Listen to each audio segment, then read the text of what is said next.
आज के टॉपिक में जो हमने डिस्कस करना है वो है प्रिपरेशन ऑफ अल्कीन्स, कि किस तरह से हम अल्कीन्स को प्रिपेयर कर सकते हैं। तो प्रिपरेशन मेथड इसका कौन सा है? दो प्रिपरेशन मेथड हम इसके यूज़ करते हैं। एक है हमारे पास डीहाइड्रेशन ऑफ अल्कोहल्स और सेकेंड वन है डीहाइड्रोहेलोजिनेशन ऑफ अल्कोहल्स। ओके, अब प्रिपरेशन ऑफ अल्कीन्स के लिए रिएक्शन की जो टाइप हम यूज़ करते हैं उसको क्या कहते हैं? Elimination reaction. अब एलिमिनेट का मतलब आपको पता है, एलिमिनेट का मतलब होता है किसी को निकालना या रिमूव करना। तो यहाँ पे भी हमारे पास ये ऐसे रिएक्शंस होते हैं जिनमें हम कुछ एटम्स को क्या करते हैं, निकाल देते हैं, रिमूव कर देते हैं। तो वहाँ पे क्या होता है, हमारे पास डबल या ट्रिपल बॉन्ड बनता है और इन रिएक्शंस को क्या कहते हैं? Elimination reactions. डिफाइन कर लेते हैं the reactions in which atom or group of atoms are remove from adjacent carbon atoms to form double or triple bond. कि ऐसे रिएक्शन जिनमें हम एटम्स को या ग्रुप ऑफ एटम्स को रिमूव करें और कहाँ से रिमूवल हो? Adjacent carbon atoms. Adjacent carbon atoms कहते हैं ऐसे कार्बन एटम जो दो साथ साथ कार्बन एटम्स हो, जिन दो कार्बन्स के बीच में बॉन्ड बना हुआ हो, उनको क्या कहते हैं? Adjacent carbon atoms. जब हम यहाँ से एटम्स या ग्रुप ऑफ एटम्स को रिमूव करेंगे तो जिन कार्बन्स के बीच में से रिमूवल होगा वह उन दो कार्बन के बीच में क्या बनेगा? या तो डबल बॉन्ड बनेगा या फिर क्या बनेगा? Triple bond. तो इन रिएक्शंस को हम क्या कहते हैं? Elimination reactions. सेकेंड वन जो सिंपल सी डेफिनेशन है वो क्या है? The reactions in which saturated compounds are converted into unsaturated compounds by removal of atoms or group of atoms from adjacent carbon atoms. कि अगर हम क्या करें, हमारे पास सैचुरेटेड कंपाउंड्स हों, उनमें एडजेसेंट कार्बन एटम्स से अगर हम कुछ एटम्स को या ग्रुप ऑफ एटम्स को रिमूव कर दें और वो कौन से कंपाउंड्स में कन्वर्ट हो जाएं? अनसैचुरेटेड कंपाउंड्स में कन्वर्ट हो जाएं, तो इनको हम क्या कहते हैं? Elimination reactions. ओके, ये चीज़ आपने याद रखनी है कि एलिमिनेशन रिएक्शंस क्या होते हैं? These are reverse of addition reactions. Addition reactions हमने पढ़े हैं, उसमें हमने क्या कहा? ग्रुप ऑफ एटम्स ऐड होते हैं, ठीक है, और उसमें अनसैचुरेटेड कंपाउंड सैचुरेटेड में कन्वर्ट होता है। जबकि यहाँ पे क्या होगा? एटम्स रिमूव होंगे और सैचुरेटेड कंपाउंड किस में कन्वर्ट होगा? अनसैचुरेटेड कंपाउंड में। तो अल्कीन्स की प्रिपरेशन के लिए जो एलिमिनेशन रिएक्शंस हम करेंगे उनमें से एक जो मेथड है उसको हम क्या कहते हैं? Dehydration of alcohols. ओके, ये बात याद रखनी है, जहाँ कहीं पे भी वर्ड डी होगा तो डी का मतलब क्या होगा? रिमूवल। ठीक है, डी मीन्स रिमूवल और हाइड्रेट का मतलब यहाँ पे क्या होगा? वाटर। तो ऐसा प्रोसेस जिसमें वाटर रिमूव होता है उसको हम क्या कहेंगे? डीहाइड्रेशन। और हम कहाँ से वाटर को रिमूव करेंगे? अल्कोहल्स में से। अल्कोहल्स आपने प्रीवियस चैप्टर में पढ़े हुए हैं, ऐसे कंपाउंड्स, ऑर्गेनिक कंपाउंड जिनमें OH फंक्शनल ग्रुप होता है, उनको हम क्या कहते हैं? अल्कोहल्स। तो डिहाइड्रेशन ऑफ अल्कोहल्स की डेफिनेशन क्या होगी? The process of removal of water from alcohols. कि अगर हम अल्कोहल्स लें, उसमें से वाटर को रिमूव करें, तो इस प्रोसेस को हम क्या कहेंगे? Dehydration of alcohols. ओके, उसके बाद कंडीशंस आ जाती हैं। अगर हमें डिहाइड्रेशन करनी है तो टेम्परेचर हमें कितना मेंटेन करना होगा? 180 डिग्री सेल्सियस। और इसके साथ साथ हमें क्या यूज़ करना होगा? H2SO4 सल्फ्यूरिक एसिड भी हम यूज़ करेंगे। एक एग्जांपल हम यहाँ पे कर लेते हैं कि किस तरह से हमारे पास अल्कोहल्स की डिहाइड्रेशन होगी और ये अल्कीन्स में कन्वर्ट होंगे। तो यहाँ पे हमने एक अल्कोहल लिया है, ठीक है, इथानॉल हमने लिया है जिसको इथाइल अल्कोहल भी कहते हैं। इसमें कितने कार्बन है? 2 कार्बन। फर्स्ट कार्बन के साथ तीनों हाइड्रोजन है और सेकंड कार्बन पे आप अगर देखें OH आपको नज़र आ रहा है और बाकी दोनों हाइड्रोजन है। अब ये जो पूरा कंपाउंड है इसमें OH फंक्शनल ग्रुप है, तो यहाँ पे इस कंपाउंड को हम क्या कहेंगे? ये अल्कोहल है। अब इसकी हमने डिहाइड्रेशन करनी है, वाटर रिमूव करना है। किस तरह से रिमूवल होगी?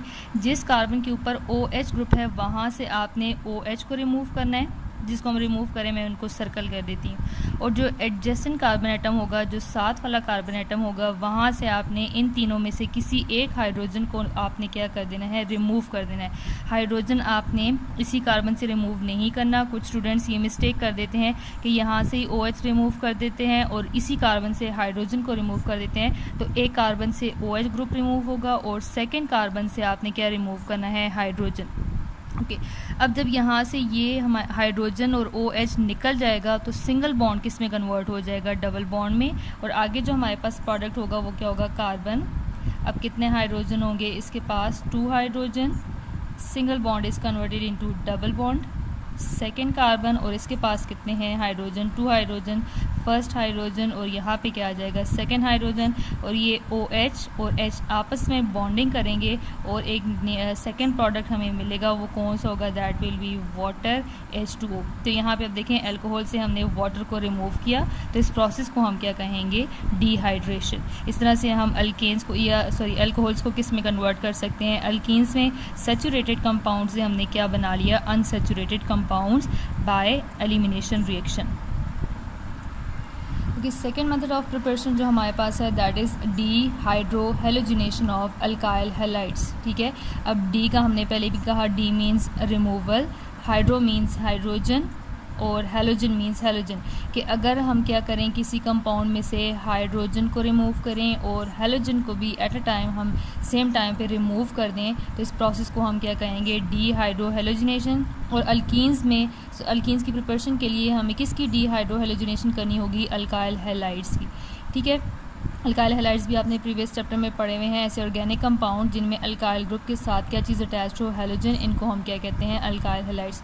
तो पहले हम डीहाइड्रोहेलोजिनेशन को डिफाइन कर लेते हैं। Removal of hydrogen and halogen from adjacent carbon atoms. कि हमारे पास एडजेसेंट कार्बन एटम्स हों, एक कार्बन से हम हाइड्रोजन रिमूव करें और दूसरे कार्बन से हैलोजन को रिमूव करेंगे, तो इस रिएक्शन को क्या कहेंगे? डीहाइड्रोहेलोजिनेशन। इसके लिए कंडीशंस क्या हैं? हमने क्या लेना है? पोटेशियम हाइड्रोक्साइड लेंगे और वो क्या होना चाहिए? अल्कोहलिक। अल्कोहलिक पोटेशियम हाइड्रोक्साइड का मतलब क्या है? इसमें हमने कुछ अमाउंट अल्कोहल की भी ऐड करनी है। ठीक है, और ये क्या होगा? हॉट होगा। ये रिएक्शन हमारे पास जब हम इसको हीटअप करेंगे तब परफॉर्म होगा। एग्जाम्पल हम देख लेते हैं। हमने यहाँ पे जो कंपाउंड लिया है दैट इज़ इथाइल क्लोराइड। ठीक है, हमने क्या लिया है? इथाइल क्लोराइड लिया है। 2 कार्बन है, फर्स्ट कार्बन के साथ तीनों हाइड्रोजन है और यहाँ पे 2 हाइड्रोजन है कार्बन के साथ, और थर्ड वन क्या है? क्लोरीन। अब यहाँ पे डीहाइड्रोहेलोजिनेशन करनी है, तो रिमूवल किस तरह से होगी? It will be like this, कि जिस कार्बन से हम हैलोजन रिमूव करेंगे, ठीक है, फॉर एग्जांपल अगर हम यहाँ से हैलोजन रिमूव करें तो एडजेसेंट कार्बन एटम से हमने हाइड्रोजन को रिमूव करना होगा। इन 3 में से किसी एक हाइड्रोजन को रिमूव कर सकते हैं। तो अगर हम इस हाइड्रोजन को रिमूव कर देंगे तो अब एक कार्बन से हैलोजन रिमूव होगी और सेकेंड कार्बन से हाइड्रोजन, और यहाँ पे सिंगल बॉन्ड जो है वो किस में कन्वर्ट हो जाएगा? डबल बॉन्ड में। आगे प्रोडक्ट हमें क्या मिलेगा? That will be carbon. अब कितने हाइड्रोजन रहेंगे इसके पास? 2 hydrogen, first hydrogen, second hydrogen, single bond is converted into double bond, carbon, hydrogen, hydrogen, और साथ में सेकेंड प्रोडक्ट हमें कौन सा मिलेगा? HCl। ठीक है, अब यहाँ पे ये कंपाउंड जो बना है इसमें 2 कार्बन है और कार्बन के बीच में डबल बॉन्ड है। इस कंपाउंड को हम क्या कहेंगे? This is ethene. Alkyl halide से हमने क्या चीज़ प्रिपेयर कर ली है? इथीन अल्कीन प्रिपेयर कर लिया। ओके, अब यहाँ पे ये जो HCl है आपको पता है ये भी रिएक्टिव है, और जो हम KOH यूज़ करते हैं ये भी रिएक्टिव है। तो यहाँ पे इन दोनों के बीच में भी रिएक्शन होगा। हाइड्रोजन जो है वो किसके साथ रिएक्ट कर लेगा? OH के साथ, और पोटेशियम और क्लोरीन का आपस में रिएक्शन होगा। तो हमारे पास सेकेंड प्रोडक्ट कौन सा बनेगा? There will be formation of KCl, potassium chloride हमारे पास बनेगा, और सेकंड प्रोडक्ट हमारे पास कौन सा बनेगा? यहाँ पे H2O वाटर। तो जब आप इस तरह से डीहाइड्रोहेलोजिनेशन करें तो सेकंड स्टेप आपने ज़रूर करना है। ओके, उसके बाद हमारे पास आ जाता है फिज़िकल प्रॉपर्टीज़ ऑफ अल्कीन्स। कुछ हमारे पास अल्कीन्स की फ़िज़िकल प्रॉपर्टीज़ हैं। सबसे पहले फ़िज़िकल स्टेट है कार्बन नंबर 2 से लेकर कार्बन नंबर 4 तक, जिसमें कौन सी आ जाती है? इथीन, प्रोपीन और ब्यूटीन।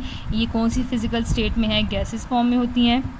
कार्बन नंबर 5 से लेकर पेंटीन से कार्बन 17 तक 13 मेंबर्स ये बनते हैं।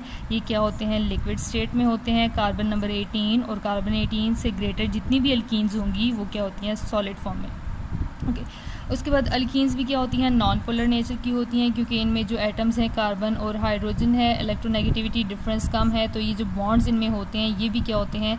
Non polar. तो ये पूरे कंपाउंड भी क्या होगा? नॉन पोलर होगा। अब नॉन पोलर होने की वजह से ये वाटर में क्या है? इनसॉल्युबल, क्योंकि वाटर पोलर होता है, और सॉल्युबिलिटी के लिए रूल क्या है? Like dissolve like. और ये कौन से सॉल्वेंट्स में डिज़ोल्व होंगे? ऑर्गेनिक सॉल्वेंट्स में। फॉर एग्जांपल अगर हमारे पास बेंजीन हो, एसीटोन, ईथर, तो ये इसमें क्या होंगे? डिज़ोल्व होंगे। लास्ट वन हमारे पास है, उसमें डिफरेंट प्रॉपर्टीज़ इकट्ठी हैं। Melting point, boiling point, density, और इनकी विस्कोसिटी जो है वो क्या होगी? लोअर मेंबर्स की कम होती है। जैसे जैसे हमारे पास मॉलिक्यूलर मास इंक्रीज़ होगा तो ये सारी प्रॉपर्टीज़ भी क्या होंगी? इंक्रीज़ होंगी। अब जब आप अपने पास इस टॉपिक को लिखेंगे तो आपने मेल्टिंग और बॉइलिंग पॉइंट को अलग अलग लिखना है, डेंसिटी का अलग लिखना है, विस्कोसिटी को अलग लिखना है। इस तरह से इन चारों पॉइंट्स को एक सेंटेंस में नहीं लिखना, सबको आपने सेपरेटली लिखना होगा।